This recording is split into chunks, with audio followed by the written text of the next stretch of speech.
Hi, and welcome to the Virtually Yours podcast, Outsourcing Mysteries Exposed, the no BS hustle-free podcast for business owners who outsource or provide outsourcing services.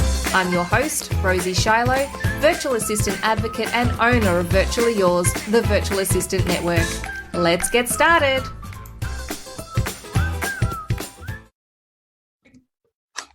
Hi everyone, welcome to today's episode of Outsourcing Mysteries Exposed. I'm already laughing. I have got Kate Martin here. She is a personal trainer mentor, and I'm so happy to have a good chat with her today.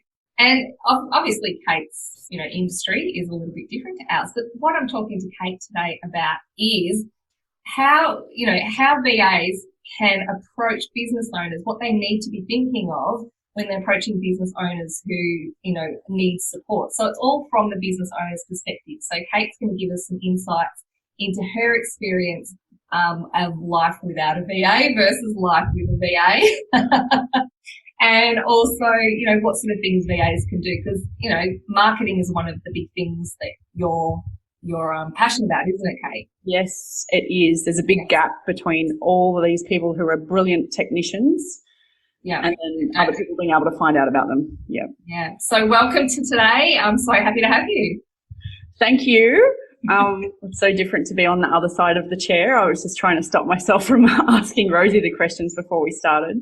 She's already got in there and said we're going to spin it around a little bit later and she's going to grill me. So yeah. So I'll try not to ask you too many questions. No, I love it.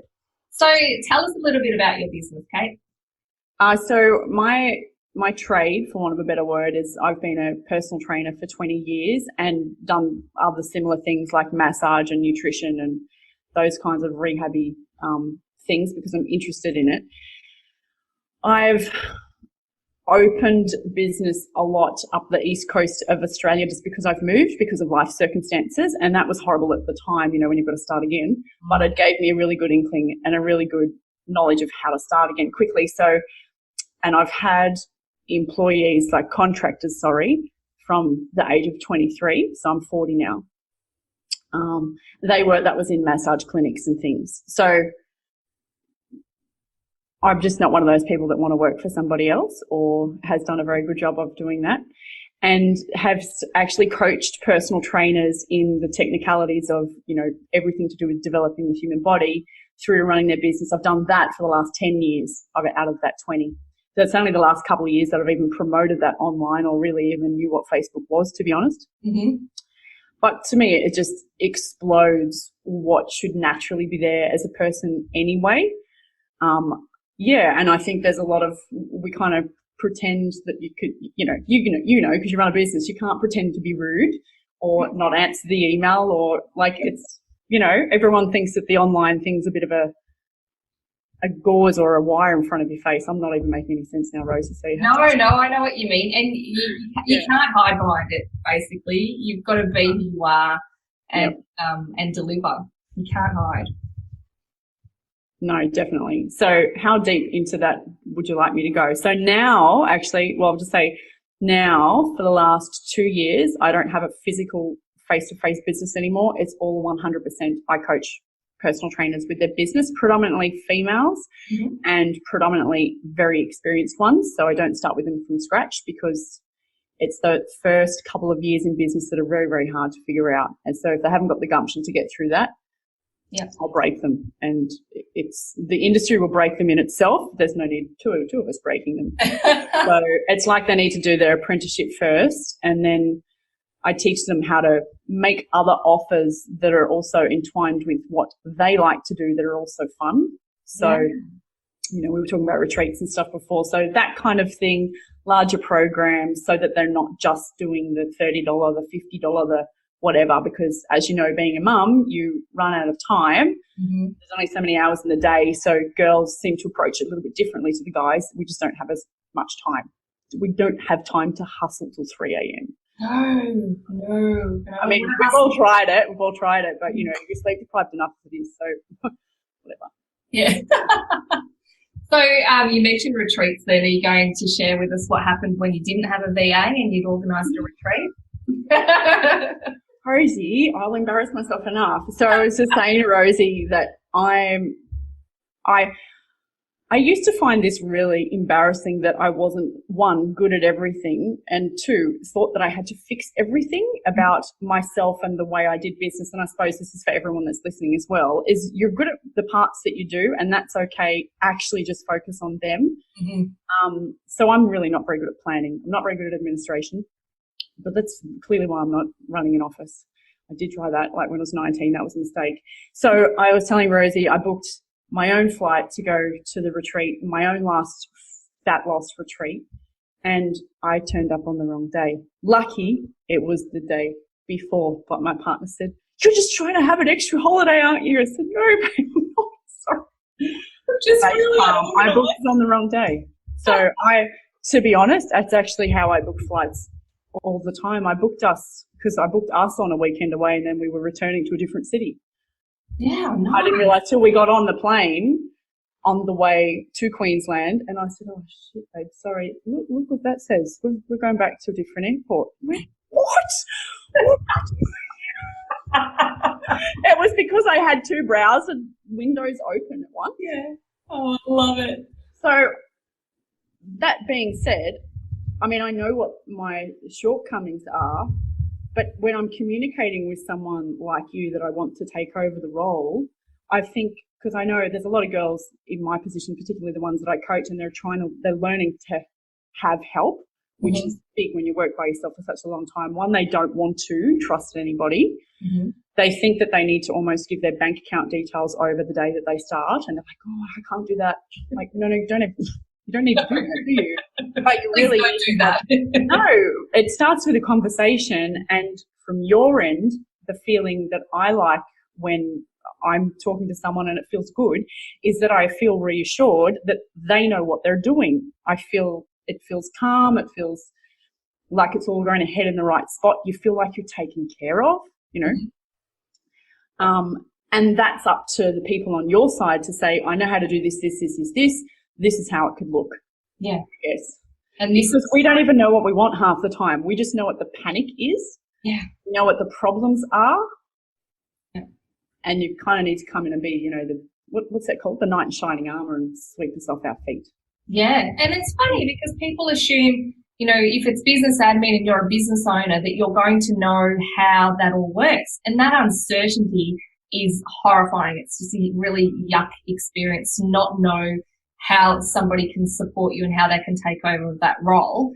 And then not only that, they're asking you to give them money. So for you you need to have a feeling of absolute security and trust. Just like if you said to someone, "Can you renovate my house?" And they just went, "Yeah, we'll get started tomorrow." And they don't tell you, you know, a breakdown of what, you know, when they're going to be there, what's actually going to take place each day. They don't have to tell you how, but they should be, you need to have certainty that you understand the basics around the process, because it's your business, baby. Yeah, I think when you're in your own business, because we do it as well when we're presenting to clients for fat loss, for example, like you get so ingrained in, "No, I just know the methods and this is how it's going to happen," and you forget that all the other person actually needs to hear from a sales transaction. I know that's a terrible word, call it enrollment, whatever you want to call it. Mm-hmm. Yeah, all they need to do is feel understood. Yeah. You don't need to go into the technicalities of how, because often, especially with people in the fitness industry like me, who start talking about Excel spreadsheets, even that overwhelms us, like all of it. Yeah. So they don't need to know the how, they just need to know they're taken care of, how much time it's going to take and what they should expect from you, I think. Yeah. And then be totally honest if you can't do something. I think it's very rare that someone would be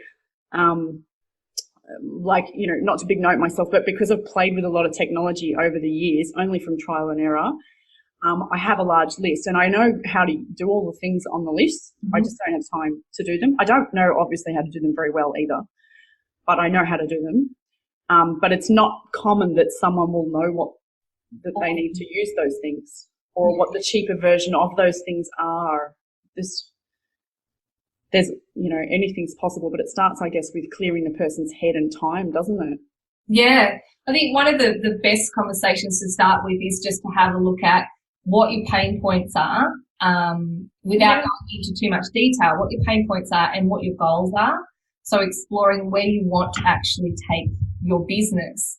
And then, you know, when you feel understood, as you said, you feel heard, looking at what you're currently using, and seeing where they could fit in. And, you know, today, for example, I was helping someone find some support, and the support they needed was very complementary, but for them to do it well, it was ideal for them to have two different VAs supporting them. Yeah. And those VAs would work together, and they've worked together before. So one does copywriting and one does social media. And so they will work together to provide that client with, you know, the full kit, because you don't want the social media one saying, oh yeah, I'm a copywriter, if they're not, or the copywriter saying, oh yeah, I'm all over social media, if they're not. But if they're great at what they do and they're great at communicating and they get where you want to go, well then suddenly you've got the support and that confidence that you need. I think from the person that's trying to utilize the other person, so say one VA using another VA, because we're like this as well. We, you know, as a coach, we all specialize, as a personal trainer, say, back in fat loss, we all specialize in, you know, a couple of things, but not everything, clearly. Oh, yeah. So it's obviously beneficial to be honest for the client, because you've got to put the client's results first. But what it does on the flip side of that is, because you have to grow, you're forced to grow your network to be able to get that person better results.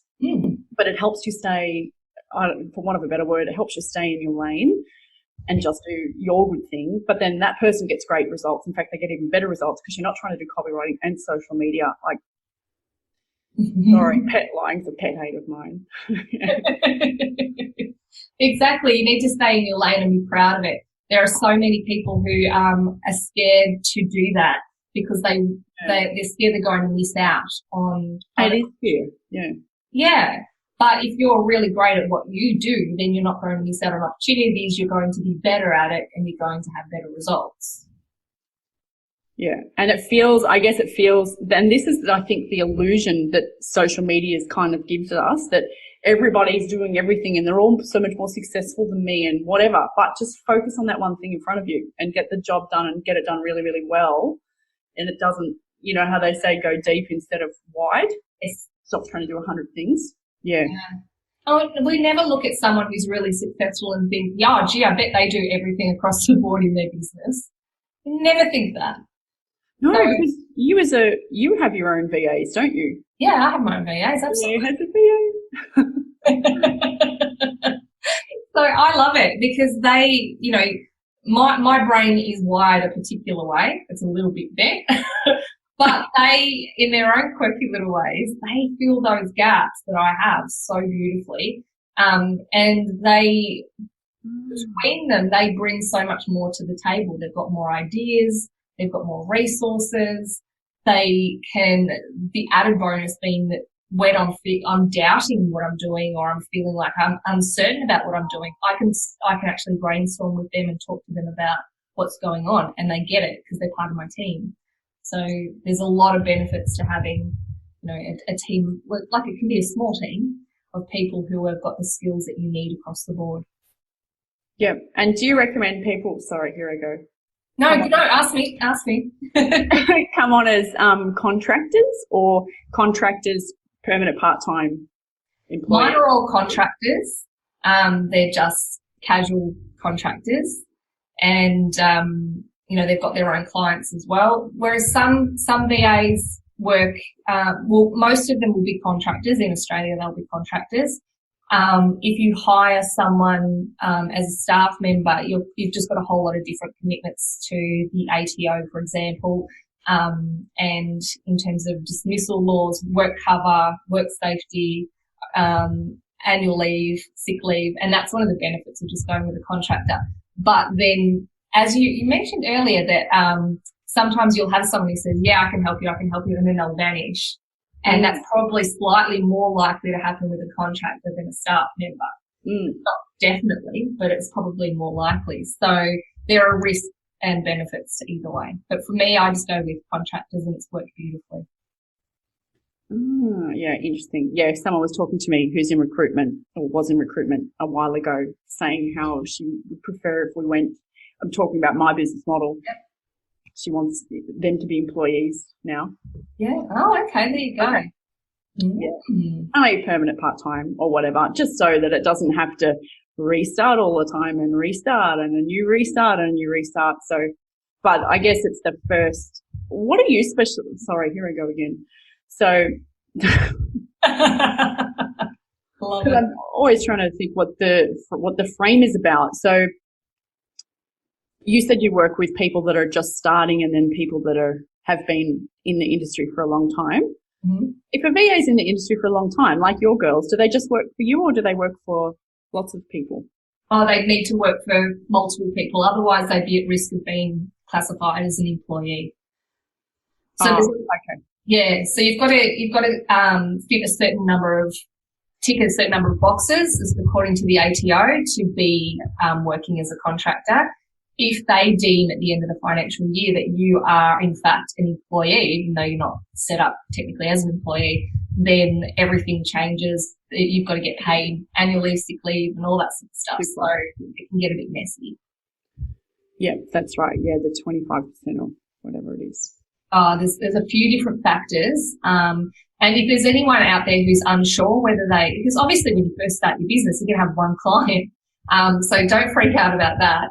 But there's certain questions that you can ask around the rights that you have in the role, about who can do the job for you if you're not doing it, what responsibility you have, what equipment you're using, who pays for that, a few different things around that. And so you can contact the ATO and just ask them and say, this is the setup that I've got. What class, do I fall under staff or do I fall under contractor? Okay. Yeah. What do you want me to do? You mentioned something earlier about pain points, which is funny because I use that as well a lot. Mm-hmm. What do you teach people to get the pain points out of their clients? Because I'm just thinking back to previous conversations I've had, and they ask, what do you do? Mm-hmm. And then what do you need me to do? And I'm like, well, I don't know how to join those dots. So there needs to be a few more questions in between. I don't know what they could be, but it would be great if there were more questions in between. Yes. That will help me to figure out what my pain points are. Yes. Yeah. Build around their personal skill set of the problems that they solve.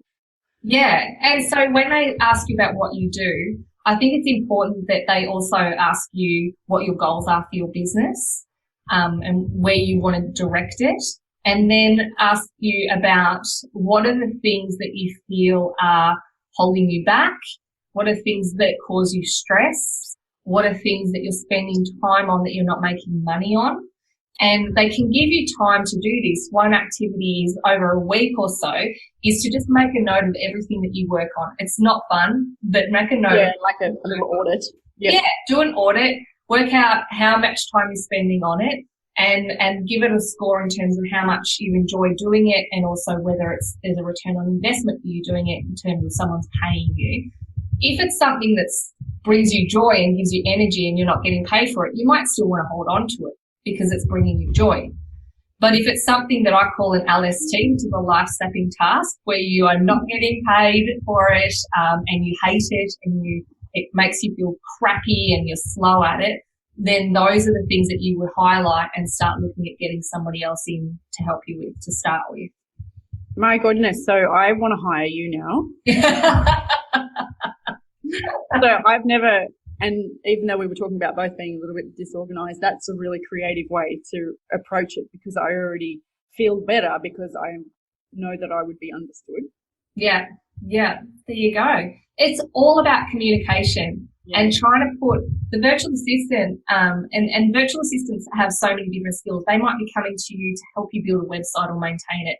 They might be coming to you to help you with your bookkeeping, help you with copywriting, social media. It's really broad. Or your CRM. What they need to do is actually relate to you and find out and understand that running a business is really hard, and that you're doing it because you're really good at this activity over here. But to keep your business going, you've been doing all these other things over here and working really hard. So they need to sort of coach you to be able to stop and think about what stuff actually makes you happy and what stuff doesn't, because it can meld into one big blurry, frustrating pile of ugh You're not thinking about it and being given permission to break it down. So as soon as someone says, look, I know that these are all things that you're dealing with and it's tough. And also when they're thinking about what your goals are your goals financial or are they around spending more time with the family? Because that's going to impact the way you look at your return on investment when you hire a VA. You can't, if you want to get in there and say, okay, I'm overworked, I'm making enough money, but I'm overworked, it's too hard. That's very different in terms of seeing whether it's successful or not. To if you say, I'm not making enough money and I want to do more. Yeah. Yes, because your time's limited. Yeah, that's right. So if you don't get clear on that sort of stuff, you might find that you get in there and you're trying to rip off this Band-Aid and you're not sure which direction you want to go in. You don't even know which injury you're trying to fix. And then it's very hard to measure whether it's working or not. Yeah, actually, that's a great analogy that you don't know what the injury is you're trying to fix. Especially for personal training. Communicating about the injury and the pain points, etc. Yeah. I think people always, I don't know, do you get, or do you encourage girls to sign people up for a certain period or anything? Or, because I haven't had that experience, but I mean, I teach mine too because you have to be, being the expert, it's going to take this time. Yeah. Yeah. So there needs to be some kind of time. It would make me feel better as well that there was always some time frame talked about, even though, like I said, I don't work well with my own diary and time frames. So I'm fine with work. You'd want them to give you at least 5 hours ahead. No more. No, you're right. You would want to accept the fact that you're going to need a certain number of months before you feel like you are on the same page even, because it's not about training the VA to do stuff. It's about orientating them on your business and your goals and how certain parts of you are annoying and certain parts of you are not, right? Right. This is all adding up to be a really good free quiz. We need to do that. Yeah. So they need time because it's just about getting to know each other and getting to work out what works best. And giving it, wiggle room. And then after that, you start setting goals, so future goals together. And what you will find is when you're setting goals with the virtual assistant that you've got, so the women that are running these virtual assistant businesses should be able to, no matter what service it is they're offering, should be able to look at future outcomes and start saying, okay, well, this is the outcome we want to achieve by this project or by doing this particular activity. We're going to, these are the timelines that we're going to put on that and for reassessing it and for achieving it, and whatnot. So that way you're working together as a team, and that if they've got the outcomes, you're both on the same page, they will be able to see opportunities for you that they wouldn't have been able to see if they were just doing tasks that you handed to them without doing this other stuff. Like that you can get somebody off the internet that doesn't even speak a bit of English to do. Yeah. Which is the whole benefit of having someone in the same country and time zone to help with, which, finding you and your group and website and stuff was like pulling hen's teeth, to be honest, because there's just not many. Yeah. Yeah. And there's so much advertising out there for, the offshore options, which are valid for some solutions. But if you need someone who understands the Australian business culture, is running their own business, is going to be looking for opportunities for you and wants to sit and plan and support you to achieve those outcomes, then, that's the Australian virtual assistant industry right there. It's not the cheap offshore option. Yeah, I just find they don't speak English very well. Well, communication, I was talking to some VAs about this last night. Communication is, this much of the project. I need to make it in the mirror. So that's communication and that's the rest of the project, really. So if your communication's not there, then, it's hard enough with someone who speaks Australian, not just English, Australian, who doesn't use email or phone or messenger well, who doesn't respond. That's hard enough. But if you've got a language barrier as well, and it doesn't matter if someone overseas speaks perfect English, Australian and the way we interpret things is very different, which sucks for them because it's very, very hard to learn. I'm just face palming because I just realised I haven't responded to my VA's message who she's now sent it to me through Facebook Messenger as well because I'm shit at replying. So communication fail. Yeah. None of what she's talking about even matters because I can't get the message. I can. I'm sorry if you're watching this. I'll reply today. There's multiple ones of them. But what I actually, like me in the beginning 10 years ago doing the online thing, I've realised is, actually I've already said that there's just not one person that's good at one thing anyway. Mm. But I think what the first step feels like to me, it's really just distinguishing, because I'm trying to think now for my girls, right, that are just getting so busy. One of them's outsourced her cleaning. Yes, great start. Yes. Yeah, but to the hubby, because hubby didn't want to get a cleaner. So that's a very funny story. Anyway, a very good one actually. So they just don't know where to start, and just realising that it's a mess. Maybe they need to do a free questionnaire or something with you. Yeah. To figure out what the problems are, what drains them, what doesn't drain them. Yeah. What to give over first without having to give over your bank account details, because it's not really all about budgetary stuff, is it? Every business has so much admin behind it. Yeah. Yeah. And responding to clients and setting up automations. When you've got you want to be running programs for your clients, then having automations set up is going to save you a massive amount of time and grief, and it will be consistent. And it'll, you can always just make sure that things are happening even if you're not. But everything's around connecting and making sure your clients feel that they are being supported and they're getting value for their money.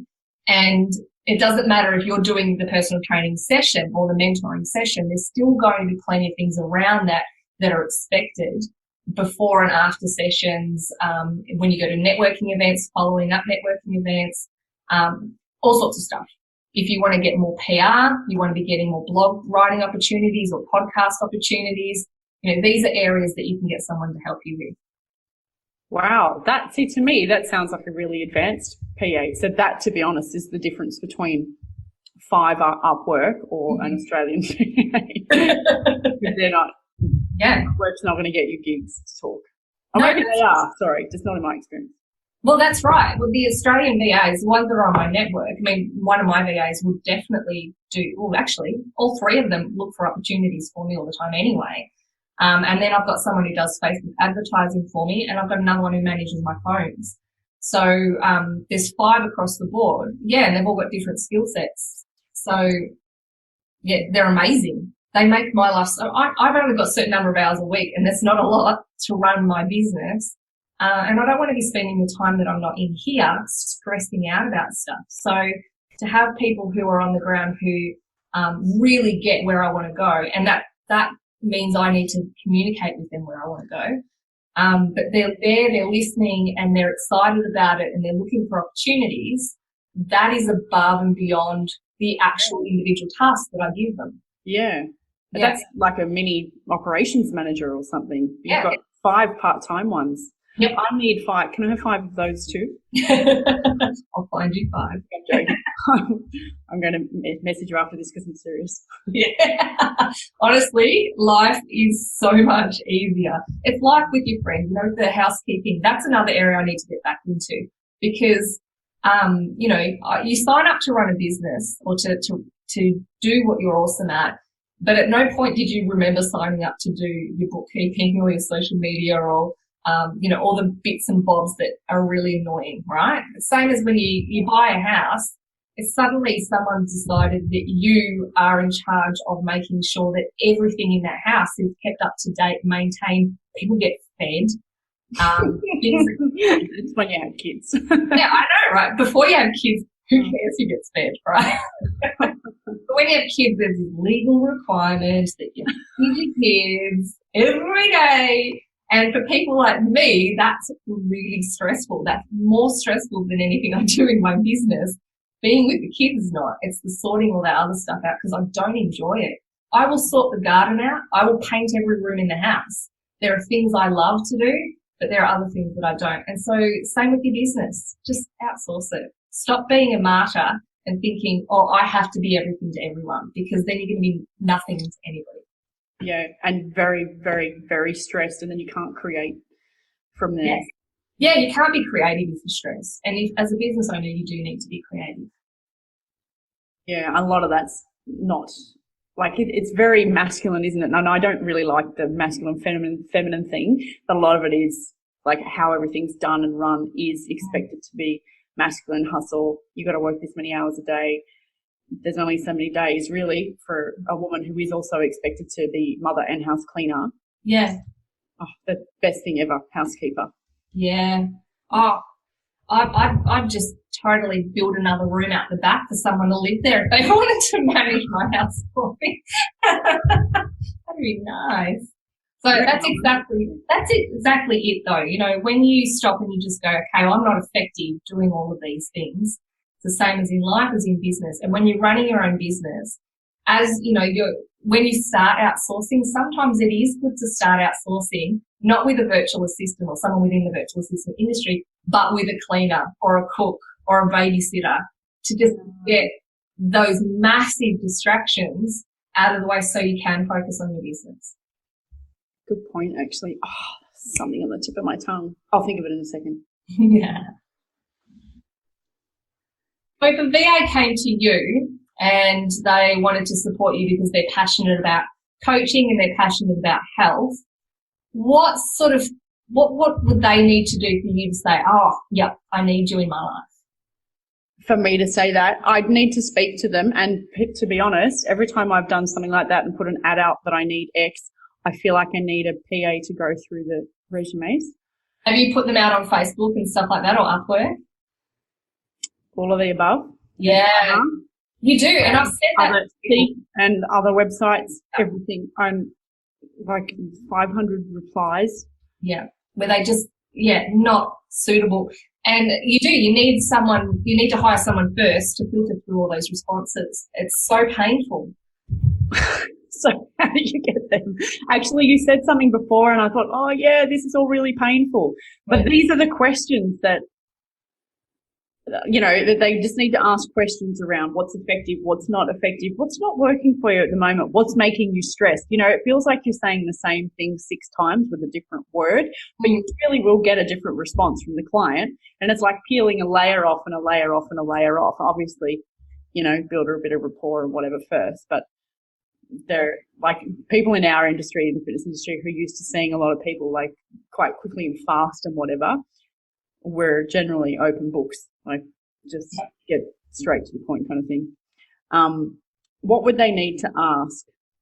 Just that, like just to keep it simple, not what systems do I want them to use or any of that, because I guess it's different from the perspective, and sorry, this is not really answering the question, but I'm just thinking about the girls that you've got helping you. That's a very different level to somebody that's doing data entry or emails or just blog or just one thing, isn't it? So I think in the framework of the first session or something, yeah, it depends. I find that most of the time, if you're working with someone who's a virtual assistant and they are self-employed and they're here in Australia, they are really high level. And that's where people get confused because they're expecting someone who does, you know, the lower end stuff and lower end stuff only. But it's actually quite rare unless they're just starting off and they're just finding their feet, and, you know, just testing the waters, which is fine. Obviously we need to all start somewhere. Most of the time they've got a really good head around how you can grow your business. So they've got elements of coaching skills within them. Yeah. And you can tell that within the first conversation because as you said, you know, when they actually ask you that question, but they ask it in a few different ways, it shows that they're actually trying to get an actual thorough answer from you, not just a cursory answer to fill their form, where they actually do want to know where they can fit in to make your life easier. And yeah, they are very high level. That's something people just don't seem to realise, is that the Australian VAs are very high level. Actually, do you know how it could be sold from the money perspective? I just have a thought, is it's got to provide, 5 to 10 times the value of what it is. Mm-hmm. So that gets to be part of the conversation as well, rather than because somebody who's hiring, on my perspective, would be sitting there thinking, and this is just because my girls say this, that, oh, no, I can't afford it. I'm like, no, you can't not afford it. Yeah. You'll be on the phone enrolling somebody for $1,500. They're over there, and that's $30 an hour doing data entry for you or whatever they're doing. You cannot afford it. It's, do that, free up the time. Because I like to do everything all at the same time, whereas some of them take a little bit longer, get a little bit of money, then hire somebody. But I think if the VA can, when you're in that conversation, if they can then look at the cost benefit, would you call it? Yeah. Of what can it do for the business from a financial perspective, and don't just look at pain relief, but then go into pleasure as well. Yeah. Oh, okay. So really in 12 months, it'll be here. Yeah. And in 18 months, then when we've got this under this system, it'll be here. Would that be good? And then get the client's enrollment. Yeah. That level of understanding, which to be honest is as learning how to sell. Yeah. Yeah. Yeah. And which is just communication. Yeah. And there's a lot of people who, as you said, they say they can't afford it. They haven't worked out what they're worth at their most valuable activity, and they haven't worked out what the consequences of hiring someone will be to them. So what can you then do? If you've got someone who's doing this, what can you then do? Because you can't just sit on your butt and assume things are going to improve because someone else is doing this. What are you going to do? What's it going to allow you to do to then build on your business? So, and that's part of that return on investment. A lot of VAs, I think, struggle with offering, so how do you word it? But basically saying, in a year from now, you could be making this amount of money. They don't want to make promises that they can't keep. So there can be a struggle around that, but it can be as simple as saying, what could you achieve with this stuff getting done for you? Your system being stronger, your processes being stronger, and having more time on your side, what could you achieve? Yeah. And then they can start talking about figures and go, well, actually, I could probably get, support this many clients, or I could run that program and then start thinking on it. Then they could ask questions, because I think you do, I'm not a mathematician, I'm very far from it, I'm more an artist, but you still have to ask. Yeah. Okay, so if you got an extra 4 hours, what are you going to do with it? Or if you could run 10 more people through that program, what would that be worth? You'd actually get time to take a holiday because that was being taken care of. How would that feel? Yeah. But we forget, and I know they're probably not in sales land because they're maybe more admin or operations background or whatever, but if you work for yourself, different kettle of fish, isn't it now? Yeah, and there's a lot of that involved, which is just understanding the customer, but you can't until you're on the phone. No, that's right. Yeah, so having those conversations is important. Most of my VAs are around the $50 mark per hour, but I don't actually care how long it takes them to do stuff. I just want to know that things are getting done and then what it's going to cost at the end of the day. I don't need a time breakdown because that actually doesn't benefit me in any way, shape or form. So if where possible, if you can get a virtual assistant that is outcome based, so you say, okay, well, I want you to do this newsletter, this blog post, manage this social media page, and respond to these things or whatever it might be each month. That's going to be this price. Doesn't matter how long or how quickly you do it. This is the outcome. I know this is the outcome, and this is what it's going to cost. When we start worrying about how long people are spending doing things, the focus is wrong. It doesn't matter. If someone's not good at it, they're going to take longer. Why is that a good thing? If they're really great at it, they're going to take less time. So it's not a healthy way of looking at it. No, that's a really, really good, but even I still look at it like that. Yeah. I know. But you. So I'm going from someone saying you need an operations manager to me going, I want you to do that for 2 hours. Yeah, that's right. That's not helpful. I could do nothing for 2 hours. And I'd still charge you for it because I was sitting there pretending to do something for you for 2 hours. Or I could absolutely kick out whatever that outcome was in 30 minutes and then suddenly I'm paid less because I'm super efficient. It doesn't work that way. You should work out the value of the outcome rather than the hourly value of price that they've put on. Oh, the value of the outcome. Yeah. Yeah. It's interesting explaining that, isn't it? That's a total re-education of the entire industry, isn't it? Yeah. Of everything. Because even I'm thinking, like, even me trying to brainwash my girls of, that's so valuable to have a cleaner. Yeah. Some are like, oh, no, I'm right. It only takes 10 minutes. It's not the 10 minutes that it takes. It's the brain change. Yeah. And the stress looking around the house thinking I've got to do that. I've got to do that later. Why isn't anyone else doing that? Why do I have to do that? All of that's in your head and it doesn't have to be. Yeah. Awesome. Cool. I think there's been some pretty good food for thought there today. How about we wrap that up and we might revisit this down the track and see if we can take the conversation a little bit further. What do you think? Yeah, I've definitely got some questions for you from my girls' perspective. So that's good. I'll get them to listen to this, and I'll also, they're not just girls, sorry, I've got a big free group that I'll put you in and ask some questions because they all need help, and re-educating on it's the value of the outcome, not it's the value of the money, because Upwork and Fiverr are definitely there for that. You really get what you pay for. They're the people that sometimes I've still got some from a few years ago, but lots of them have disappeared and done chunky jobs as well. Yeah. Yeah. But that's in the communication, but it's very hard to communicate with people from other countries.